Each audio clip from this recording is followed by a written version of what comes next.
మొన్న 18 తారీఖు నుంచి 25 తారీఖు వరకు నామినేషన్ల ఘట్టం స్టార్ట్ అయింది.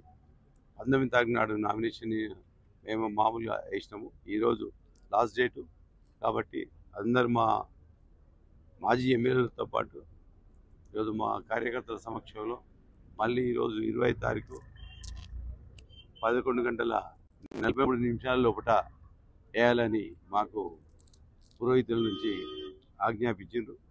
అదే టైం ప్రకారం 11:43 లోపలనే వేయడం జరిగింది. ఈరోజు ఈ పార్లమెంట్ ఎన్నికలు ఎందుకంటే మన ఉద్యమ నాయకుడు కేసీఆర్ గారు 2019లో మాకు ఎంపీ టికెట్ ఇవ్వడం జరిగింది.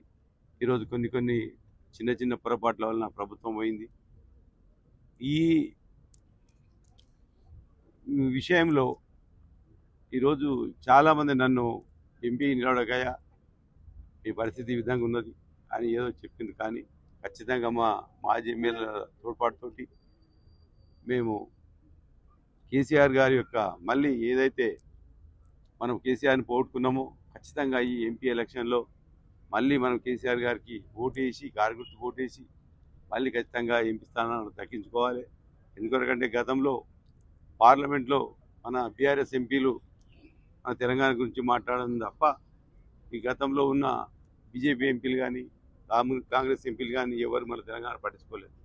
ఎందుకంటే ఈరోజు ఈ 10 సంవత్సరాల లోపల మనం ప్రభుత్వం యొక్క విధానాల వలన ఈరోజు మనం ఎంత గొప్పగా ఆర్థికంగా అభివృద్ధి చెందామో ప్రతి ఒక్కరికి తెలుసు. నీళ్ళ విషయంలో కానీ ఈరోజు వ్యవసాయదారులు పంటలు పండించే విషయంలో కానీ అన్ని రకాలుగా ఈరోజు కేసీఆర్ గారు వాళ్ళకి తోడ్పాటుగా ఉండి ఇలా 24 గంటల కరెంట్ ఇచ్చిండు, రైతు బంధు ఇచ్చిండు. ఈ విధంగా చేసిన నాయకుడు మన దేశంలో ఎవరు లేదు. ఏ రాష్ట్రంలో కూడా ఇంత గొప్ప పరిపాలన జరగలేదు. ఎందుకంటే ఈరోజు చూస్తున్నాము, మన కళ్ళ ముంగలం ఉన్నాము. కాంగ్రెస్ వాళ్ళు ఈరోజు మోసపూరిత ప్రకటనలు చేసి గతంలో కాంగ్రెస్ పరిపాలన ఎట్లా ఉండదో ఇది నిదర్శనంగా అప్పుడు కరెంటు లేక నీళ్ళు లేక ఆత్మహత్యలు చేసుకున్న పరిస్థితులు కూడా ఉంటుండే. మళ్ళీ ఇప్పుడు అదే స్టార్ట్ అయింది. ఇప్పుడు ఏ ఒక్క పథకం కూడా ఇవ్వడం లేదు, నీళ్లు రావడం లేదు, కరెంటు కరెక్ట్ రావడం లేదు, చేనులు ఎండిపోతున్నాయి. ఏదైతే బోనస్ ఇస్తామన్నారు 500 బోనస్, ఆ బోనస్ కూడా ఇంతవరకు లేదు. ప్రతి ఒక్కటి ధాన్యం కూడా కొనుగోలు చేస్తలేరు.